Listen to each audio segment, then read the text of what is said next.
Bonjour à toutes et à tous. Cette vidéo s'adresse à tous ceux qui sont sortis des constatations de la victimisation, à tous ceux qui ont compris que faire circuler des informations dans des groupes Telegram, Messenger, Signal, sur ce qu'ils vont nous faire, sur ce qu'ils vont prétendument nous faire, sur ce qu'ils sont en train de faire, sur ce qu'ils sont en train de légiférer, tous ceux qui sont sortis de ces délires-là, tous ceux qui ont compris qu'il fallait officier, qu'il fallait œuvrer, qu'il fallait opérer sur le terrain. Et c'est pas les sujets, et c'est pas les chantiers, et c'est pas les espaces qui manquent à investir dans le cadre du combat pour le bien commun, la préservation de la dignité humaine, de la vie, et pour combattre justement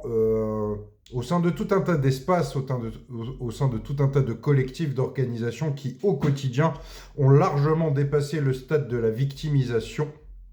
des constatations en tout genre sur ce que ce système peut nous infliger, sur ce que ces oligarques peuvent nous infliger au quotidien. Tous ceux qui ont compris qu'il fallait opérer, qu'il fallait se fédérer, qu'il fallait se souder. Et comme je le disais, ce n'est pas les espaces et les combats qui manquent. On peut combattre les marchands de sommeil, les bailleurs sociaux, on peut combattre pour qu'il n'y ait plus de sans-abri dans la rue en leur apportant assistance ou en combattant pour qu'ils aient accès à des logements. On peut combattre dans le cadre de revenir à des circuits courts alimentaires, créer des groupes d'espace d'auto-organisation, d'autogestion, d'entraide, de solidarité. On peut combattre sous tout un tas de formes que je ne peux pas citer à travers cette vidéo. On peut créer des coopératives pour changer son rapport à l'économie, au travail,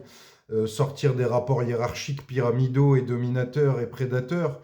On peut se mutualiser, se solidariser, on peut créer tout un tas de communautés, d'espaces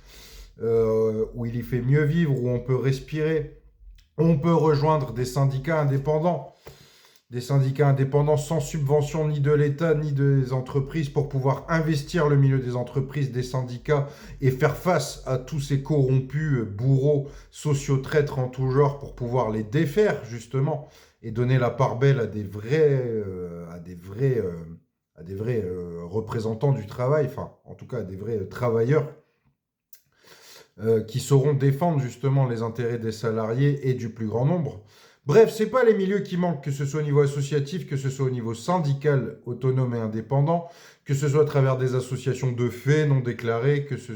il y a tout un tas de combats, d'espaces à investir avec intelligence, bienveillance, pacifisme, mais détermination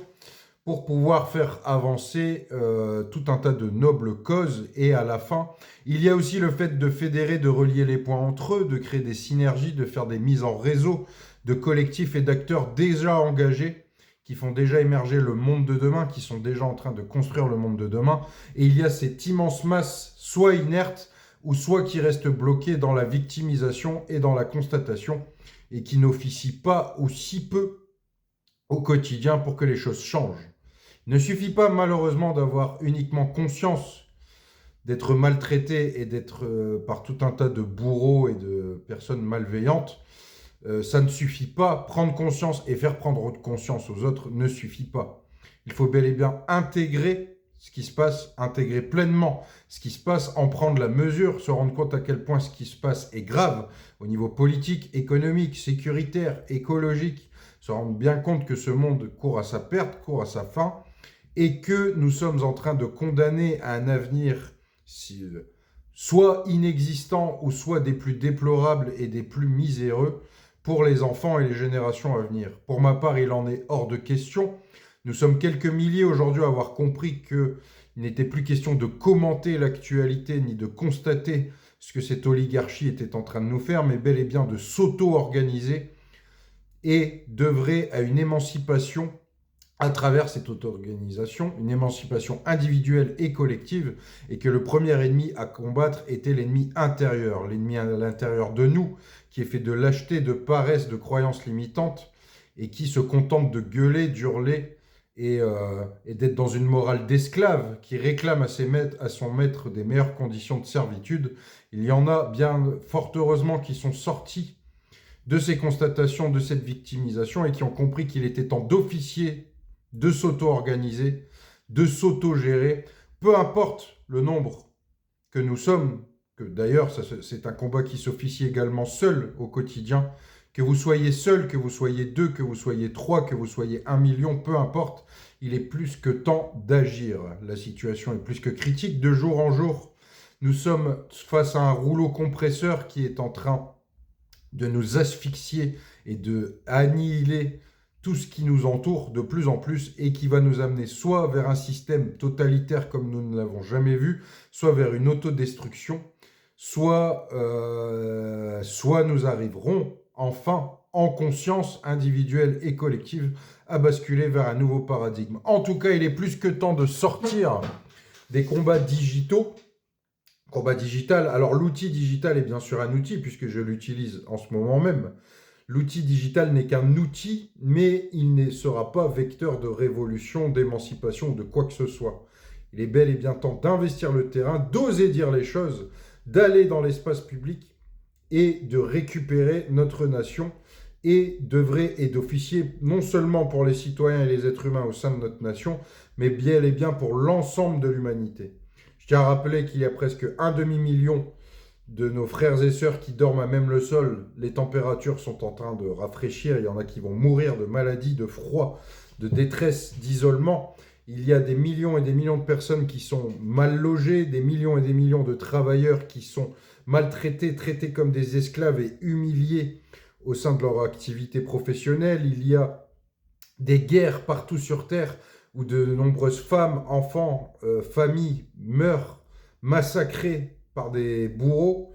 dans l'indifférence générale de beaucoup d'autres peuples qui ne se sentent pas concernés par tous ces massacres. Il y a la vie de la nature et des écosystèmes et de la nature qui nous entoure, qui perd du terrain de jour en jour. Et il y a énormément de gens pour brailler, pour chialer. Et 99% des pseudo-résistants et dissidents se cantonnent aux réseaux sociaux et au partage d'informations que tout le monde connaît déjà. C'est pathétique, il est temps d'en sortir et bel est temps de se prendre en main, de faire preuve d'audace, de courage et d'investir, soit de lancer des initiatives ou soit de se greffer aux initiatives qui sont déjà lancées pour faire face à ce mal, non pas pour négocier avec lui, non pas pour le fuir, non pas pour le constater, le commenter pour en faire le tour, ou pour pinailler sur des détails absolument absurdes, sur la manière dont il faudrait éventuellement lui faire face ou pas face, ou je ne sais comment. Il est plus que temps de se sortir les doigts du huc, d'aller sur le terrain et d'officier en conséquence. L'histoire et les enfants nous jugeront, il est plus que temps d'agir. À bon entendeur, salut!